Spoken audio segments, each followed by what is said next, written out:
Hello and welcome to NewFilmmakers Los Angeles in partnership with Movie Maker magazine.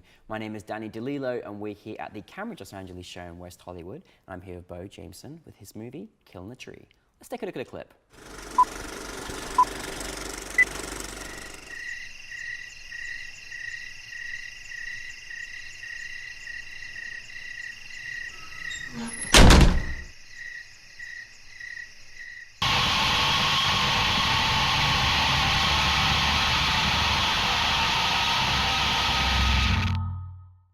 Beau, congratulations on your film. Thank you. For those that haven't had the pleasure of seeing it, tell us a brief synopsis. My movie is this sort of thing where you'll see all these sort of horrific events happening, but you won't have the people in it. So you're kind of going, who's being murdered, and who's the one murdering these people, and why are they doing it, and sort of that, and a lot of questions come out from that. So it's quite a journey you take us on, and certainly it's quite. I found it very intriguing as an audience member. And really thoroughly enjoyed it. Where did the inspiration come for creating this particular story? Well, it's kind of funny because I started off making another film, and that had about, I don't know, about 7 people in it, maybe 10, including the crew, so cast and crew. And that kind of fell through for several scheduling reasons. And I was like, okay, maybe I should rethink this and do something smaller. So then I went down to like 5 or 4, and that still didn't work out. And then I was like, okay, I'll make a one-man show, just going to be me and one cast member. And then that didn't work out either. So I was like, okay, I've got to make a movie with no one in it. And then I kind of started thinking, what would that look like? A movie with no people in it, but still told a story. And that slowly kind of turned into what Killing a Tree is. I absolutely love it, and I honestly love it that under no circumstances, with all the kind of restrictions and craziness you get as an independent filmmaker, you still kept going, and then you made this beautiful piece without anyone. It reminded me of there's an episode of Twilight, the Twilight Zone, that had this sort of no people, and it was so mystical and amazing. But this element where we had to kind of work out the story, like as we were watching it. So once you decided to realize that your movie is actually not going to have people in it, and just kind of you're creating this narrative through imagery and everything else.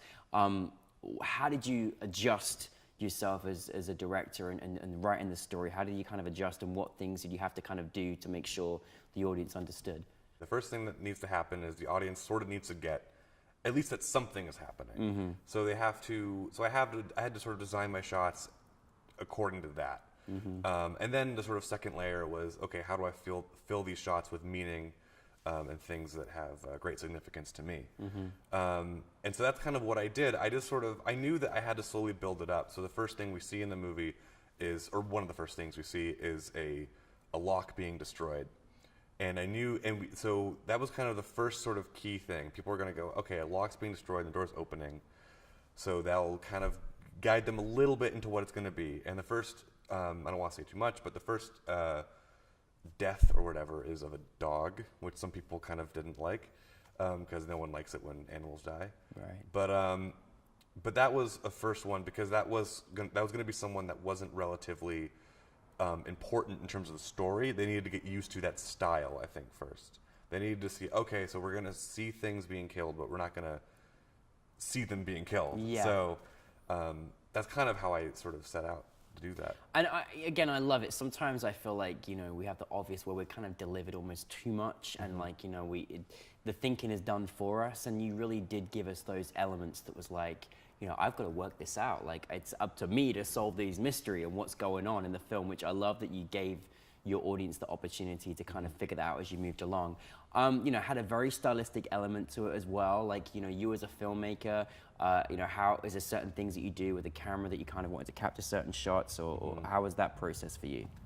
It was, well, I storyboard everything, even though it was weird because storyboards are usually to convey to a crew. Yeah. And I was my only crew, so I didn't have to do it. So you argue with yourself, basically? Basically. Not like that, like this. Yeah. I did, but I still did storyboards just to sort of wrap my own brain around it. Yeah. And yeah, it was just kind of like, I sort of laid it every shot out and kind of was like, okay, well, this will lead to that. And like, and so I kind of played it in my head, but it was really scary shooting the movie because in the past, I'll shoot films with actors, and I can kind of know it's working on set. Where this one, I really had no idea it was going to work until the very final cut. Even earlier cuts, I was like, is this going to work? But it ended up working, so. No, it certainly did.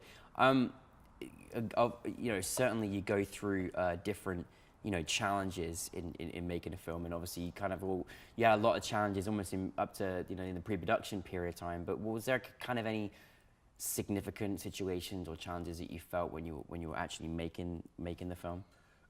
Yeah, there's a lot of broken things in the movie, so a lot of broken glass, a lot of broken porcelain, and I accidentally one time during the bathtub sequence, there's a broken wine glass. Yeah. And so since I'm my only crew, I had to set up the camera, get in the tub myself off screen, and then I had to sort of shake around and like splash around to make the water splash, and I'm throwing fake blood at the wall. Oh, wow. I'm moving my legs, moving my arms, and then there's broken glass, and it's in the water. It fell in the water. Oh. And then I ended up like cutting my foot. Oh, no. But the thing is, I had such adrenaline that I didn't realize that had happened. That you were doing it, yeah. And then I get out, and there's always fake blood anyway, and I'm like, I didn't feel that I cut my foot, and then later, it wasn't until after I cleaned everything up that there was still blood on my leg, and I was like, what's going on? And I'm like, oh, I just cut myself. Oh my goodness. So that was sort of, stuff like that would happen a lot. Yeah.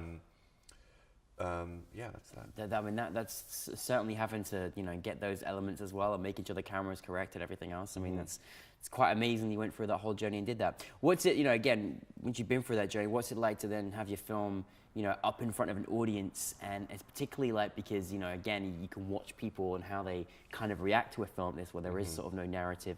What's the feeling like to have your film at NewFilmmakers LA, have it in front of an audience? What was that experience like for you? It was kind of surreal.